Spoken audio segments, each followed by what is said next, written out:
ఇక ప్రధాని నరేంద్ర మోదీ సరికొత్త రికార్డును సృష్టించబోతూ ఉన్నారు. ఎలక్టెడ్ ప్రైమ్ మినిస్టర్ గా నెహ్రూ రికార్డును రేపటితో అధిగమించబోతున్నారు. 4399 4399 రోజులు ప్రైమ్ మినిస్టర్ గా పనిచేసిన నాయకుడిగా ఇది ఒక రికార్డు. గతంలో చూసుకుంటే కనుక నెహ్రూ 4398 రోజులు from 1952 May 13 to 1964 May 27th.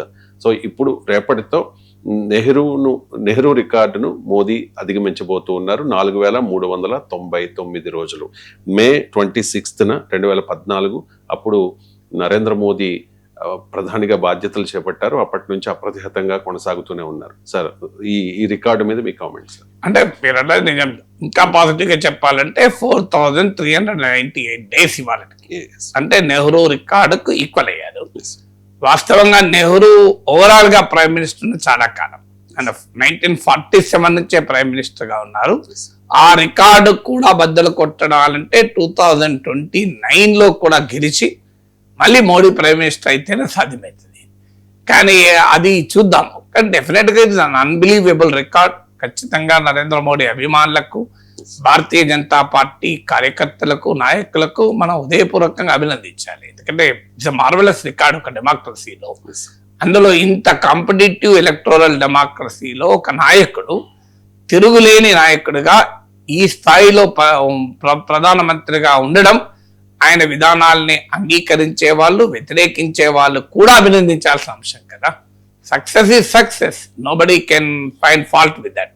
అది భారత ప్రజలిచ్చిన విజయం, దాన్ని మనం గౌరవించాలి. మీరు ప్రజాస్వామ్యాన్ని గౌరవించే వాళ్ళైతే, దేశంలో ఎలక్షన్స్ ను ప్రజల ఒపీనియన్ గౌరవించే వాళ్ళైతే ఖచ్చితంగా మోడీ సాధించిన ఈ అద్భుత విజయాన్ని గౌరవించాలి. గౌరవించడమే కాదు, అభినందించాలి. దాంతో పాటు మీకు నరేంద్ర మోడీ ఇప్పటికీ కూడా ఇంకొక ముఖ్యమైన పాయింట్ ఏంటంటే, ఈ 4398 డేస్ ప్రైమ్ మినిస్టర్ గా ఉండడమే కాదు, still is the formidable leader. అది ఇంట్రెస్టింగ్ థింగ్. ఈనాటికి కూడా ఎలక్టోరల్ గా చూసిన ఆయన పార్టీ ఇలా దేశంలో 71% ఆఫ్ ద ఇండియా బీజేపీ పాలిస్తోంది కదా. సో ఇప్పటికీ కనుచూపు మేరలో కూడా ఈ పార్టీని, ఈ నాయకుడిని ఓడించగలం అనే కాన్ఫిడెంట్ గా చెప్పే పరిస్థితి లేదు.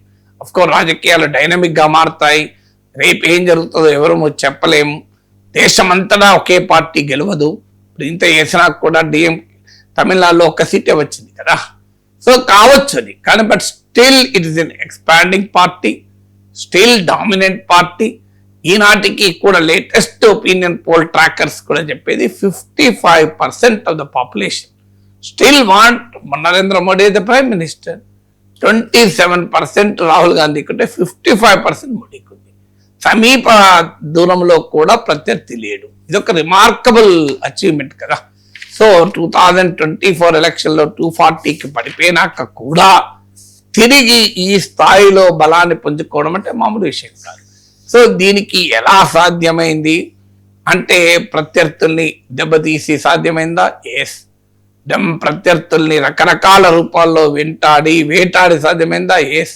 పెద్ద ఎత్తున పోలరైజేషన్ పాలిటిక్స్ నడిపి సాధ్యమైందా? ఎస్. కానీ అదే సమయంలో ప్రజల్ని ఆకర్షించగలిగారు తన విధానాల వల్ల, తన స్కీమ్ల వల్ల, తనకున్న అద్భుతమైన నరేటరీ స్కిల్ వల్ల. ఈ దేశంలో ఒక కాన్ఫిడెన్స్ మోడీ హైతో ముంకినై ఒక విశ్వాసాన్ని పొందగలిగాడు. ఇవన్నీ ఫ్యాక్టే కదా. సో మనం ఎస్ఎస్ చేసేటప్పుడు మోడీకి ఉండే పాజిటివ్ అంశాలు, ఒక బలమైన పార్టీని నిర్మించగలిగాడు, ఒక ఆర్గనైజేషన్ నిర్మించగలిగాడు, కొంత ఐడియాలజీ డైల్యూట్ అయినా స్టిల్ ఐడియాలజీ కేంద్రంగా ఒక పార్టీ నిర్మించాడు. అదే సమయంలో ప్రజాస్వామ్యానికి ప్రమాదకరమైన పద్ధతులను కూడా అనుసరించారు. రాజకీయ పార్టీలను ముక్కచెక్కలు చేశారు. రాజ్యాంగ వ్యవస్థల్ని, ఎన్నికల కమిషన్తో పాటు రాజ్యాంగ వ్యవస్థలను గుప్పిట్లో పెట్టుకునే ప్రయత్నం చేశారు.